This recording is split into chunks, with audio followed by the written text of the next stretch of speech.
9월 20일 수요일 하나님께서 주시는 말씀은 히브리서 10장 26절부터 39절까지입니다. 봉독하겠습니다. 우리가 진리를 아는 지식을 받은 후 짐짓 죄를 범한 즉 다시 속죄하는 제사가 없고 오직 무서운 마음으로 심판을 기다리는 것과 대적하는 자를 태울 맹렬한 불만 있으리라. 모세의 법을 폐한 자도 두세 증인으로 말미암아 불쌍히 여김을 받지 못하고 죽었거든. 하물며 하나님의 아들을 짓밟고 자기를 거룩하게 한 언약의 피를 부정한 것으로 여기고 은혜의 성령을 욕되게 하는 자가 당연히 받을 형벌은 얼마나 더 무겁겠느냐. 너희는 생각하라. 원수 갚는 것이 내게 있으니 내가 갚으리라 하시고 또다시 주께서 그의 백성을 심판하리라 말씀하신 것을 우리가 아노니 살아계신 하나님의 손에 빠져 들어가는 것이 무서울진저 전날에 너희가 빛을 받은 후에 고난의 큰 싸움을 견뎌낸 것을 생각하라. 혹은 비방과 환난으로서 사람에게 구경거리가 되고 혹은 이런 형편에 있는 자들과 사귀는 자가 되었으니 너희가 갇힌 자를 동정하고 너희 소유를 빼앗기는 것도 기쁘게 당한 것은 더 낫고 영광 소유가 있는 줄 알미라. 그러므로 너희 담대함을 버리지 말라. 이것이 큰 상을 얻게 하느니라. 너희에게 인내가 필요함은 너희가 하나님의 뜻을 행한 후에 약속하신 것을 받기 위함이라. 잠시 잠깐 후면 오실 이가 오시리니 지체하지 아니하시리라. 나의 의인은 믿음으로 말미암아 살리라. 또한 뒤로 물러가면 내 마음이 그를 기뻐하지 아니하리라 하셨느니라. 우리는 뒤로 물러가 멸망할 자가 아니요 오직 영혼을 구원함에 이르는 믿음을 가진 자니라. 아멘. 오늘 말씀은 우리가 받은 복음이 얼마나 값진 것인지를 이야기하며 독자들에게 끝까지 믿음을 지킬 것을 권면하고 있습니다. 먼저 26절에 보면 우리가 진리를 아는 지식을 받은 후 짐짓 죄를 범한 즉 다시 속죄하는 제사가 없고 라는 말씀이 기록되어 있습니다. 진리가 무엇입니까? 예수님께서 우리의 유일하신 구원자라는 사실 아닙니까? 그런데 이것을 듣고 알게 된 후에도 짐짓 죄를 범한다면 그 사람은 용서받지 못할 것이라고 오늘 말씀은 이야기하고 있습니다. 여기서 말하는 짐짓은 고의적으로, 의도적으로 라는 뜻을 가지고 있는데 즉 진리를 알게 된 후에도 이것을 지속적으로 거부하고 계속적으로 범죄하는 사람은 용서받지 못할 것이라는 말입니다. 이러한 사람들에겐 오직 무서운 마음으로 심판을 기다리는 것과 하나님을 대적하는 자를 태울 맹렬한 불만이 기다리고 있을 뿐입니다. 그리고 말씀은 그 이유에 대해 설명하고 있는데 먼저 28절을 보면은 모세의 법을 폐한 자도 두세 증인으로 말미암아 불쌍히 여김을 받지 못하고 죽었거든 이라는 말씀이 기록되어 있습니다. 이것은 율법을 범한 자가 이에 대한 죄값으로 죽임을 당하였다는 말입니다. 그런데 히브리서 기자는 이 율법을 그리스도의 피로 세운 새 언약과 비교하고 있습니다. 하나님이 그냥 돌판에 기록하여 주신 이 율법을 범한 자도 이러한 벌을 받았다면 하물며 하나님의 아들의 피로 세우신 새 언약은 얼마나 더 값진 것이란 말입니까? 율법을 범한 자는 두세 사람의 증언으로 말미암아 처벌을 받았지만 하나님께서 세우신 이 새로운 언약은 하나님 자신이 증인 되신 언약입니다. 그러니 이것을 알면서도 짐짓 죄를 짓는 사람은 또다시 속죄할 제사가 없다는 것입니다. 그리고 하나님은 그러한 배교자들을 심판하시는 분이십니다. 하나님의 심판이 얼마나 무서운지는 우리가 말씀을 보면 알 수 있습니다. 하나님이 그 패역한 이스라엘을 어떻게 다루셨는지를 보면 알 수 있습니다. 31절의 말씀처럼 우리는 다른 누구도 아닌 살아계신 하나님만을 두려워할 줄 알아야 합니다. 이어지는 32절부터 34절까지에는 그리스도인들이 겪는 고난이 기록되어 있습니다. 이 히브리서를 읽는 독자들이 어떤 사람들입니까? 우리 예수님을 믿음으로 인해 환난과 박해를 받는 사람들입니다. 그리고 히브리서 기자는 이러한 독자들에게 끝까지 배교하지 말고 인내할 것을 권면하기 위해 이 말씀을 기록하였습니다. 먼저 32절에 보면은 전날에 너희가 빛을 받은 후에 고난의 큰 싸움을 견디어낸 것을 생각하라 라는 말씀이 기록되어 있습니다. 이것은 히브리서의 독자들이 믿음을 가진 후에 여러 고난을 받았지만 이것을 인내하였다는 것을 의미합니다. 그들은 사람들로부터 비방을 받습니다. 폭력을 당합니다. 더 나아가 감옥에 갇히기도 하고 재산을 빼앗기기도 합니다. 단지 믿음을 가졌다는 이유 하나만으로 말입니다.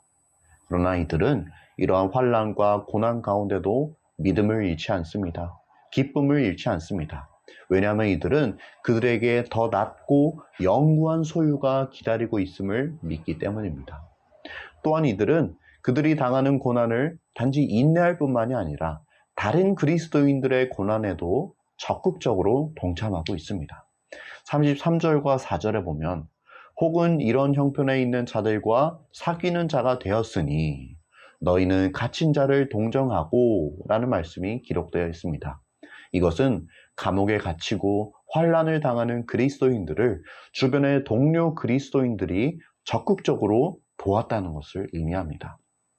이들은 자기들 또한 고난을 당할 수 있다는 위험에도 불구하고 믿음의 동역자들을 위해 기꺼이 그들과 함께 하였습니다. 마지막 35절부터 39절까지에는 이러한 그리스도인들을 위한 권면이 기록되어 있습니다. 한마디로 이야기하자면 인내로 끝까지 믿음을 지키라는 것입니다. 35절에 기록된 것처럼 우리의 인내에는 큰 상이 기다리고 있습니다. 우리가 여러 고난과 환난을 당하면서도 인내하는 것은 하나님의 뜻을 행한 후에 약속하신 것을 받기 위함입니다.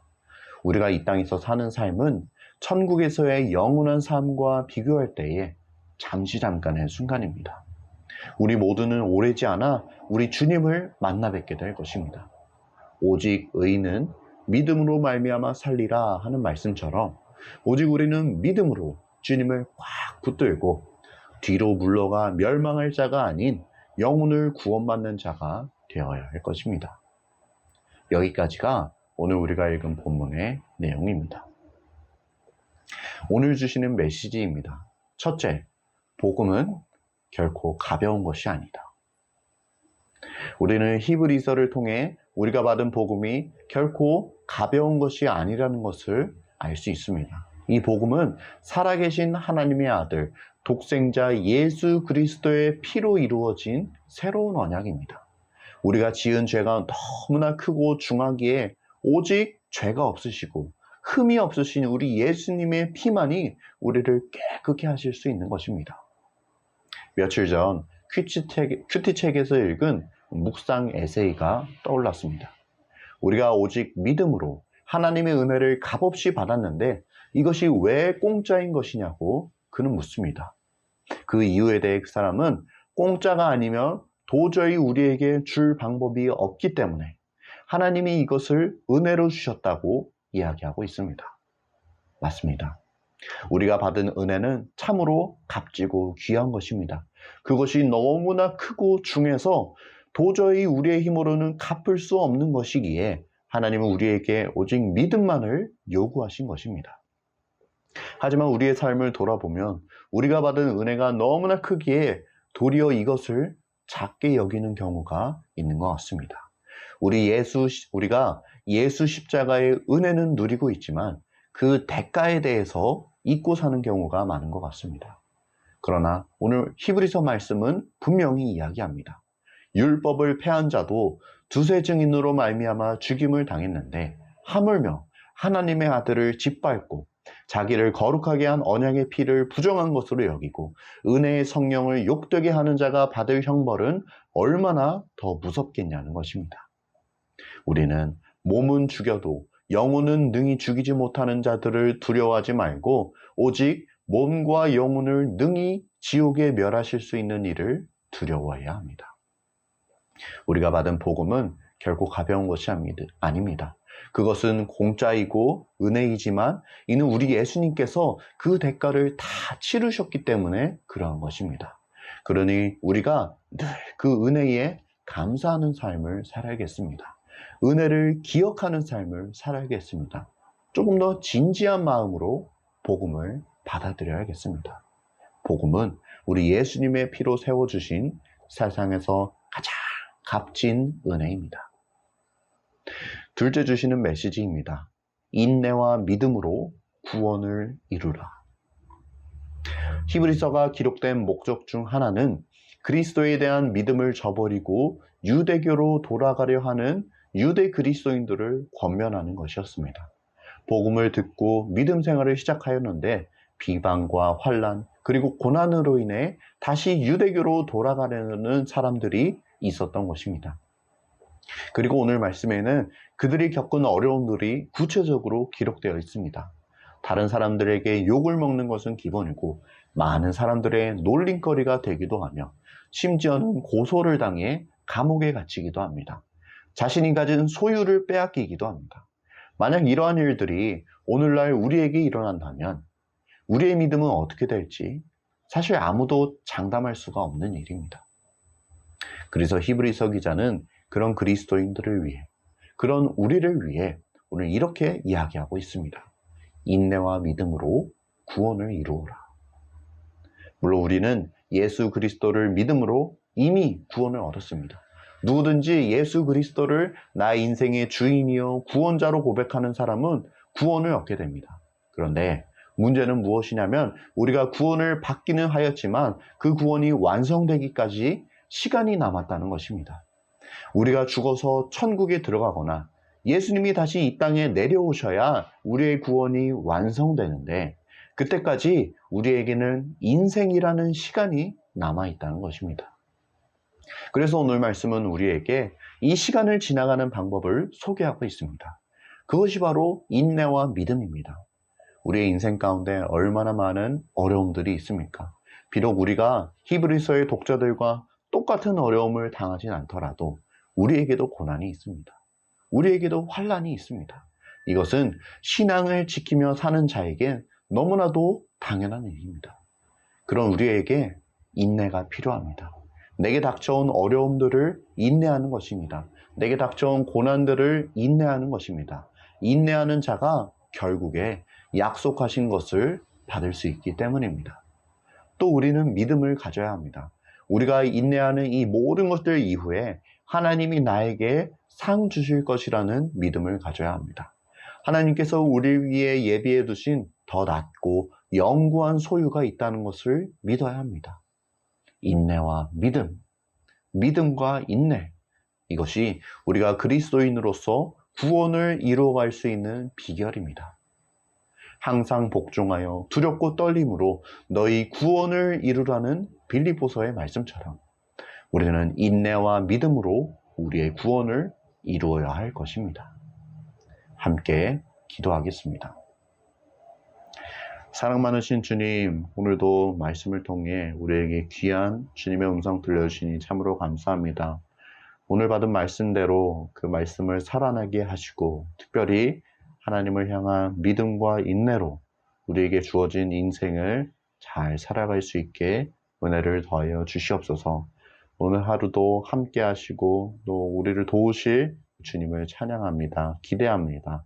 모든 것에 감사드리며 예수님의 이름으로 기도드립니다. 아멘.